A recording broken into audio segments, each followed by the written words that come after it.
nature, and they don't even mention the fact that she said white privilege. That is the story.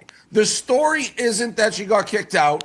It's that she tweeted out white privilege as though because Sophie Cunningham is white, somehow that's why she got kicked out. They go on to defend her, the story, the narrative that she's not. That right there is where this story gets bigger than one flagrant foul, because the argument is no longer just about what DiJonai Carrington did to Sophie Cunningham. The real question is what happens when one controversial play gets stacked on top of a growing highlight reel, then immediately gets dragged into a racial argument. And before this is over, that distinction is going to matter a lot. Here she is on the floor being dirty once again. The girl cannot help herself at this point. She can't help it. Take a look at this. Okay, you swing at the ball, but then you hit her all in the face with your other hand, and then you put your hands up like you didn't do nothing. Start with the basketball, because that's the only place this discussion makes sense to begin. On this possession, Carrington goes after the ball with one hand, while the other makes contact with the opponent's face. You can argue about whether that second hand was intentional. You can argue about whether the speed of the play makes it look worse in slow motion. Those are fair arguments. What becomes harder to dismiss is why we're having that same argument again. One isolated hit to the face is basketball. Players reach, players miss, hands come down, bodies collide. Nobody should be demanding a suspension every time somebody catches an accidental elbow. But when the same player's name keeps showing up around similar incidents, viewers naturally stop evaluating each play in isolation and start asking whether there's a pattern. And that's where this gets uncomfortable for Carrington, because this wasn't even the clip that pushed the conversation over the edge. There was another sequence in the same game that looked worse, and once people started putting that footage next to the Sophie Cunningham incident, the Caitlin Clark eye contact, and other controversial moments, the debate changed completely. The question stopped being, was this one play dirty? It became, how many questionable plays does it take before the league has to respond differently? And later, we're getting to the moment that turned a normal basketball argument into something much more explosive, because Carrington's own reaction after the Cunningham ejection gave her critics an entirely different case to make. Now take a look at this. You got Tiffany Hayes driving to the rim. And watch, here goes DiJonai Carrington right here. Here goes DiJonai Carrington, watch her. You're nowhere near the ball, dude. You are nowhere near the fucking ball. Like, stop. Can we stop with this? Can we stop with this already? Enough's enough. That sequence is exactly why intent isn't the only thing that matters here. Look at where the ball is relative to the contact. Tiffany Hayes is attacking the rim. Carrington rotates over. She's trying to make a defensive play, but the arm comes across high, and once again the contact ends up around the head. Now defenders are going to say that chase-down contests are messy by nature. That's true.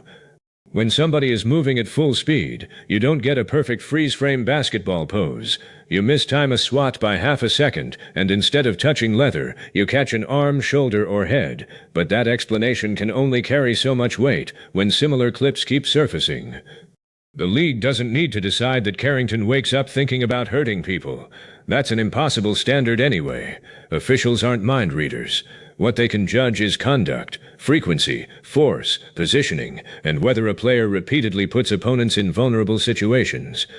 That's the part getting lost when everybody immediately jumps into two extreme camps. One side says she's intentionally hunting people. The other acts like every criticism of her is ridiculous.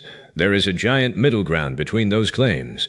You can believe Carrington plays aggressively without believing every collision is malicious. You can also believe aggressive basketball crosses a line when a player's attempts at the ball repeatedly finish with someone getting hit above the shoulders. Those ideas can both be true. And once a reputation begins forming, every new incident gets examined through that reputation. That's not always fair, but it is predictable. Ask any player in basketball history who became known for hard fouls. Eventually, officials watch you differently. Opponents react differently. Fans scrutinize everything, and your margin for another questionable play disappears. Carrington is getting dangerously close to that territory. I put together a little clip of DJ Carrington, who is definitely one of the dirtiest players in the WNBA. I don't know if we can roll it, but she's taken her long fingernails. She's scratched Caitlin Clark's eyes out. This is an intentional play. I went nuts on it when it happened. I don't know if we're going to have the other angle. This is a dirty, dirty play. This girl has so many of these type of plays. Dave Portnoy's argument there is blunt, but notice what he's actually doing. He's not building his case around one possession. He's building a compilation. That's much more damaging, because one controversial angle can be explained away. Two can be coincidence. Once people start assembling a catalog, perception becomes the story. The Caitlin Clark incident is obviously central to that. Carrington made contact near Clark's eye while contesting a pass during the 2024 playoffs, and that moment has followed her ever since. Carrington denied intentionally hitting Clark. That's important to say because intent was disputed from the beginning, but viral basketball debates don't disappear simply because a player says there was no intent. Fans watch the footage, slow it down, freeze individual frames, compare it with later incidents, and form their own conclusions, and that's what has happened here. The Cunningham flagrant didn't arrive in a vacuum. It landed in an environment where Carrington already had critics waiting with old footage. That's why the public response was so intense. People weren't reacting only to a single collision. They were reacting to what they believed they had seen developing over time. Now, there's a danger in compilation culture, too. If you search hard enough through hundreds of professional games, you can make an aggressive defender look like a professional wrestler. Basketball is physical. Every player who attacks, rebounds, fights through screens, or contests at the rim will eventually have ugly screenshots. So the responsible test isn't, can I find bad-looking clips? It's whether those clips show the same type of reckless outcome often enough that the league should care. And the next example is important because this time, we're not talking about a hand accidentally drifting into someone's face. Look at all of this. Oh, like she pulling Sarah Ashley. Now, Sarah Ashley Barker's feet wasn't even on the floor at the time. Sarah Ashley Barker was airborne when she got pulled out of the air by her ponytail by this dirty-ass player. Really dirty play. Look at this. Look at this play. You're not going to say DJ's a clean player? Let's watch this on the close-up. An absolute hair. That hair pull clip involving Sarah Ashley Barker looks completely different from an ordinary missed block attempt. Barker is airborne. Carrington's hand gets tangled with the ponytail, and Barker gets pulled while she's coming down. Whether Carrington intentionally grabbed the hair or caught it during the motion is something viewers can debate from the footage, but the danger of that situation is obvious. This is where the conversation has to become more serious than basketball is physical. Physical basketball means fighting through a screen. It means bodying somebody on the block. It means making a hard but legal contest. It even means committing a foul so somebody doesn't get a clean layup. But head contact and pulling somebody while they're airborne are different because the opponent has very little ability to protect herself. That's why flagrant foul rules exist in the first place. They're not based only on whether somebody is angry. They're designed to address unnecessary or excessive contact because certain types of contact create elevated risk, and that's ultimately what Carrington's critics are pointing toward. They're saying the issue isn't that she's mean. The issue isn't that she talks trash. The issue isn't even that opponents dislike her. The accusation is that too many of her aggressive plays are ending near heads, faces, hair, and vulnerable players in the air. That's a basketball argument. You can agree with it or reject it, but it deserves to be answered with basketball evidence. What made this situation explode was that the discussion didn't stay there. Because after Carrington was ejected for the hit on Sophie Cunningham, she posted 2 words that completely changed what everybody would be arguing about the next morning. What is that? So, I mean, this is not a skin color thing. She has a history of making dirty plays, and it's fine. The NBA, you can be a rough and tumble league. This is a very similar play to what she did to Caitlin, and it starts another little fight, the same exact reaction that Sophie Cunningham. Look at that. And before we get to those 2 words, that clip is worth stopping on because it shows why the Cunningham situation produced such a strong reaction. Fans who believe Carrington has a pattern aren't imagining the similarity they're seeing. They're looking at multiple chase down or recovery plays where Carrington swings toward the basketball and an opponent ends up taking contact high. That does not prove identical intent on every possession. It does, however, explain why the benefit of the doubt is disappearing. Think of it from an official's perspective. A referee doesn't need Carrington's entire career history to determine whether one foul is a flagrant. Each play gets judged on what happened. But the league office absolutely has the ability to look at repeated conduct over time when determining fines, suspensions, or whether enforcement needs to become more aggressive. That's why simply yelling "kick her out of the league" skips several steps. Permanent removal from professional basketball is an enormous punishment. If people want that, they need a much stronger standard than viral anger. But stronger discipline after repeated dangerous fouls, that's a different argument. If the WNBA believes Carrington has accumulated enough reckless incidents, it has tools available. Flagrant classifications, fines, suspensions, technicals, reviews, escalating consequences. And escalating consequences are actually more defensible than pretending the only options are doing nothing or ending someone's career. The league's job is to establish the line and make players believe crossing it has a cost. Because once players and fans stop trusting that process, every hard foul becomes a referendum on favoritism, politics, race, officiating, and the entire culture of the league. Which brings us directly to the post that poured gasoline on this. Now, where this thing gets absolutely bananas is when you start making it into a race and culture war, and the people talking about it are not mentioning 99% of the time that she went back and tweeted white privilege. White privilege how? You made a dirty play. Sophie Cunningham, everyone's putting up clips of her like tackling a player on a drive. White privilege. That was the phrase Carrington posted after the Sophie Cunningham incident, and this is the point where the controversy fundamentally changed. Whatever Carrington intended to communicate with those words, Portnoy's criticism is straightforward. If you introduce race into the explanation for why you were ejected, you cannot then act surprised when the public debate becomes racial. That's the strongest part of his argument. It doesn't mean everyone discussing race afterward is automatically correct. It doesn't mean Cunningham was treated fairly because she's white, unfairly because she's white, or anything else without evidence. And it definitely doesn't mean every criticism aimed at Carrington is suddenly legitimate. It means the burden shifted. Carrington was no longer simply saying, "That shouldn't have been a flagrant 2." She attached the phrase white privilege to the outcome. Once she did that, people naturally asked what exactly she meant. Was she claiming Cunningham received favorable treatment from officials because of race? Was she saying the public reaction would have been different with another player? Was it sarcasm aimed at the broader conversation? Those are materially different claims, and a two-word social media post doesn't provide enough context to distinguish them. But the phrase was public, so ignoring it while discussing why the story became a culture war fight leaves out a major piece of evidence. That's Portnoy's larger complaint. He believes some commentators focused heavily on outsiders politicizing the league while skipping the fact that a player involved in the controversy had already injected racial language directly into it. And whether you like Portnoy or hate him, that contradiction deserves an answer.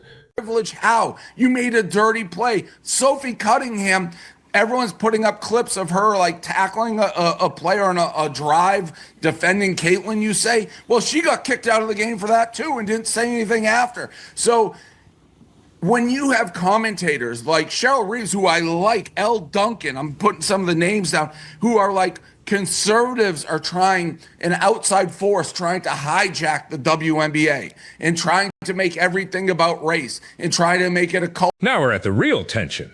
There are WNBA players, coaches, commentators, longtime fans, and journalists who genuinely believe outside political audiences have latched onto the league and converted ordinary basketball disputes into proxy wars over race, gender, sexuality, and ideology.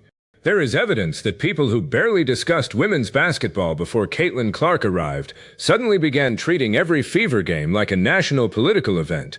Portnoy himself acknowledges a version of that problem later. So that concern cannot simply be dismissed.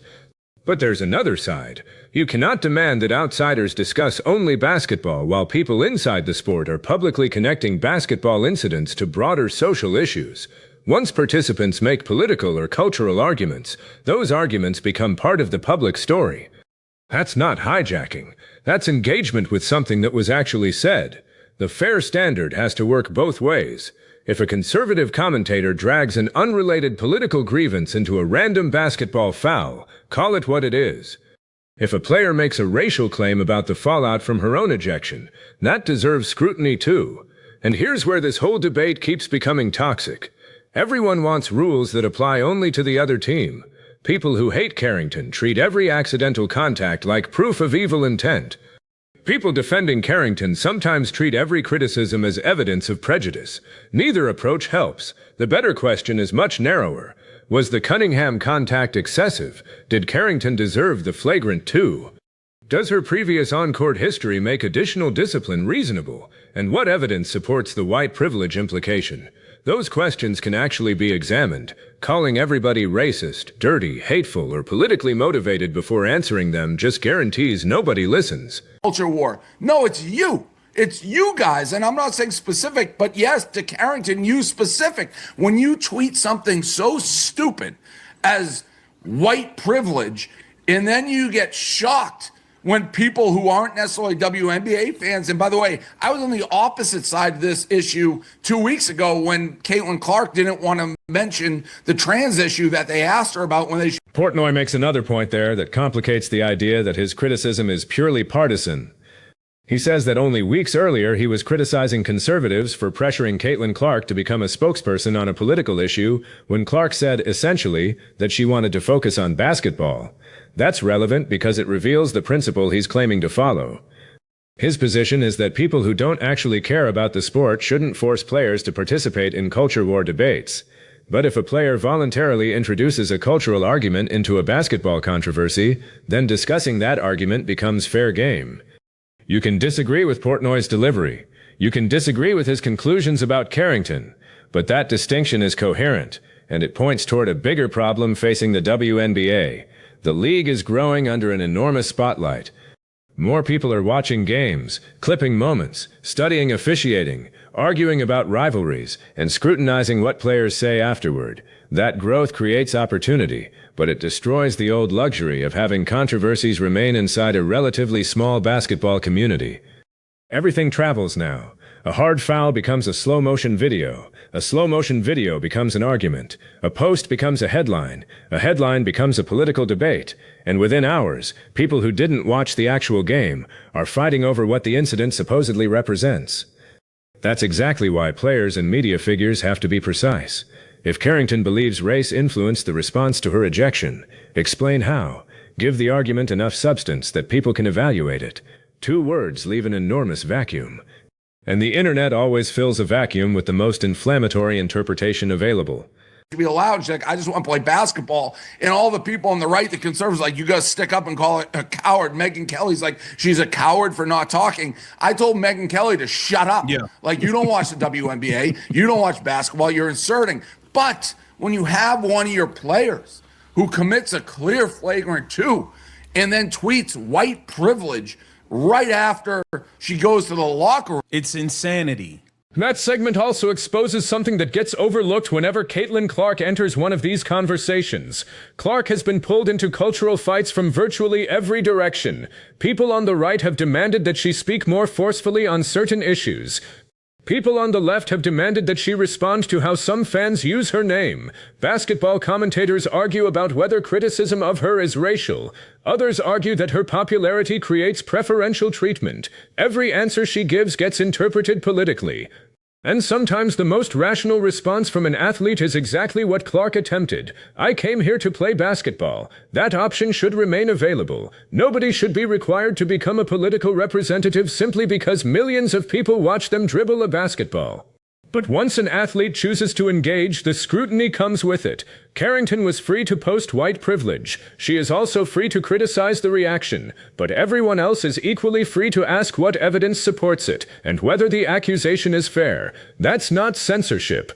That's the conversation she entered, and none of this makes the original basketball issue disappear. In fact, that's part of what makes this entire episode frustrating. There is a legitimate safety discussion buried underneath everything.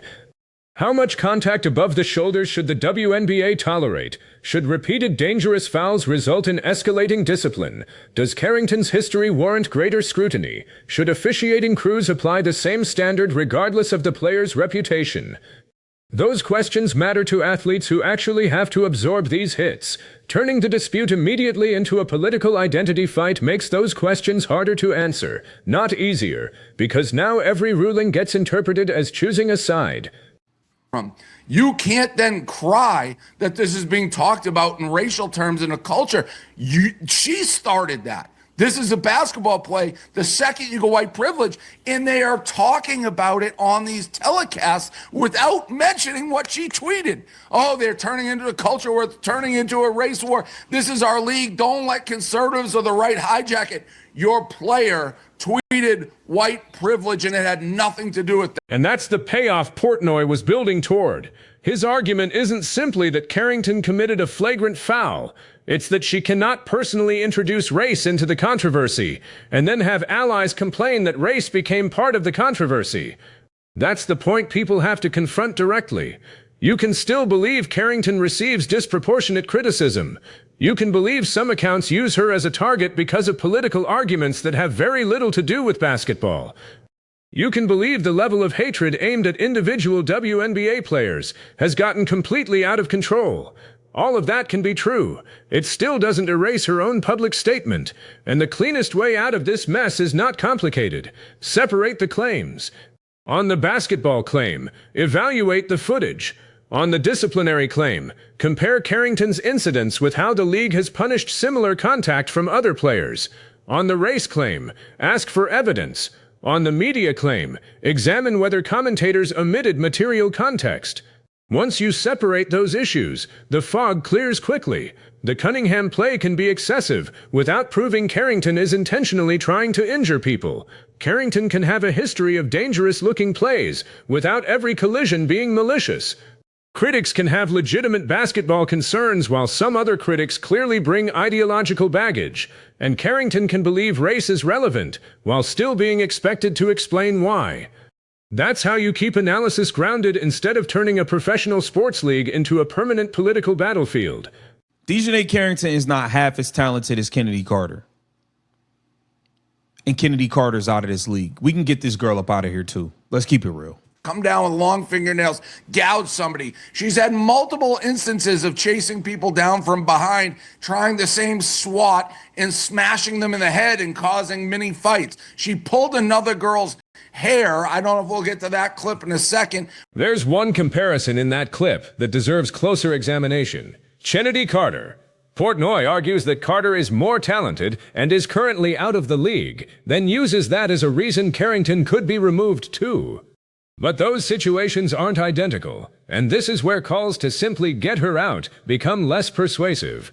A league shouldn't decide a player's employment based on whether social media dislikes her. It should decide based on rules, contracts, roster decisions, competitive value, and discipline.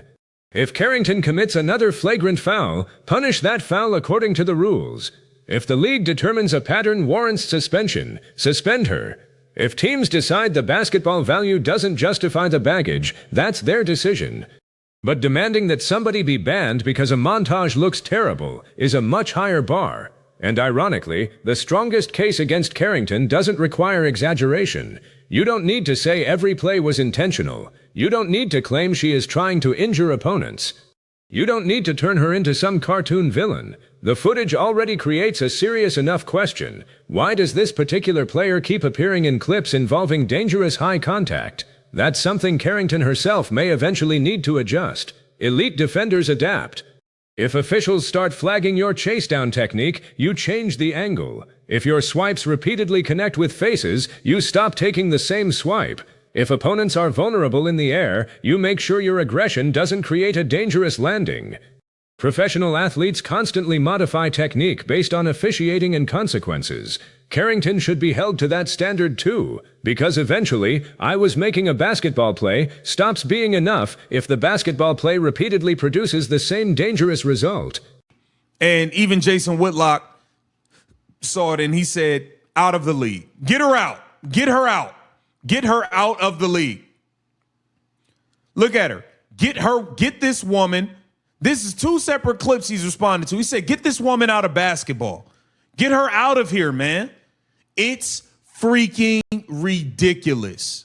It's disgusting. Jason Whitlock goes all the way to removal from basketball. The original commentator agrees.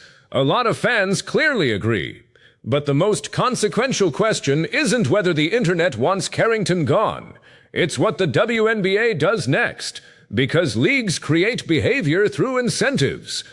If dangerous contact consistently earns serious penalties, players adjust. If enforcement feels random, reputations grow, resentment builds, and retaliation becomes more likely. And retaliation is where this gets dangerous. The WNBA has already spent enormous stretches of the last few seasons debating hard fouls, enforcers, flagrant classifications, and whether certain stars are being protected enough. The last thing the league needs is players deciding that officials won't establish the boundary, so they have to establish it themselves. That's how physical basketball turns into escalating payback. One player delivers a hard foul. Another team remembers it. Someone sends a message the next game. Then every collision carries history. That's entertaining until somebody gets hurt. The league's responsibility is to stop that cycle before players feel responsible for policing each other. And Carrington is becoming a test case because her reputation is now bigger than any single possession. The next high-contact foul will not be treated like a fresh incident by the public. Everybody will pull these clips back out. Everybody will cite Cunningham. Everybody will cite Clark. Everybody will cite Barker. And whatever officials decide will be judged against that entire history. That is why Carrington has more responsibility now, not less. Fair or unfair, she knows the microscope is there. The safest response isn't another post. It's cleaner technique. Because nothing ends a dirty player narrative faster than months of aggressive basketball without another controversial hit. And nothing strengthens that narrative faster than one more clip that looks exactly like the previous ones. Point. Facts. Facts. Dave Portnoy was cooking with this one. Straight up cooking, man. DiJonai Carrington has been exposed. She's a menace to the league. She needs to be out of the league. She's flat out dirty. Get down in the comments. Let me know what you think. This Keep the Vision. Make sure you like. So here's where I land. The strongest criticism of DiJonai Carrington isn't that one slow-motion frame proves she's intentionally trying to injure people. That's too difficult to establish, and pretending we can read intent from every collision weakens the argument. The stronger case is about accumulation. There are multiple publicly circulated plays involving Carrington where opponents take significant contact around the face, head, hair, or while they're vulnerable. The Cunningham incident added another major example. That is enough for fans to reasonably ask whether her style has crossed from aggressive into reckless. Then Carrington made the aftermath much bigger herself by posting white privilege. Once that happened, the controversy stopped being exclusively about officiating. And Portnoy's core point survives all the shouting around it. You cannot introduce a racial explanation into your own disciplinary controversy and then expect the racial aspect to be treated as irrelevant. But there's a responsibility on the other side too. Critics shouldn't use Carrington's post as permission to turn every conversation about her into a political attack. Judge the play. Judge the pattern. Judge the words she actually used. Don't invent motives you can't prove.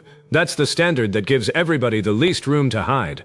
If Carrington makes a clean defensive play, call it clean. If she commits a dangerous foul, call it dangerous. If the league disciplines her appropriately, acknowledge it. If officials give her a pass they wouldn't give another player, challenge it. And if someone claims race explains the outcome, ask them to show why. That's how you prevent this from becoming the exact culture war everybody claims to hate. Because underneath the politics, the league still has a basic responsibility. Put players on the floor knowing the rules will protect them from unnecessary dangerous contact, regardless of who delivers it, and regardless of who receives it. Carrington doesn't need to be popular. She doesn't need opponents to like her. She doesn't need to apologize for playing hard. But she does need to control how that aggression lands, because the repeated high-contact moments are now impossible to ignore. So you tell me which side you're on. Has DiJonai Carrington built enough of a pattern that the WNBA should start handing out stronger suspensions? Or are people taking normal aggressive basketball, slowing it down frame by frame, and turning one player into a villain she doesn't deserve to be? Drop your answer in the comments, and if you want more breakdowns where we separate the footage from the outrage and actually follow the evidence, like the video and subscribe.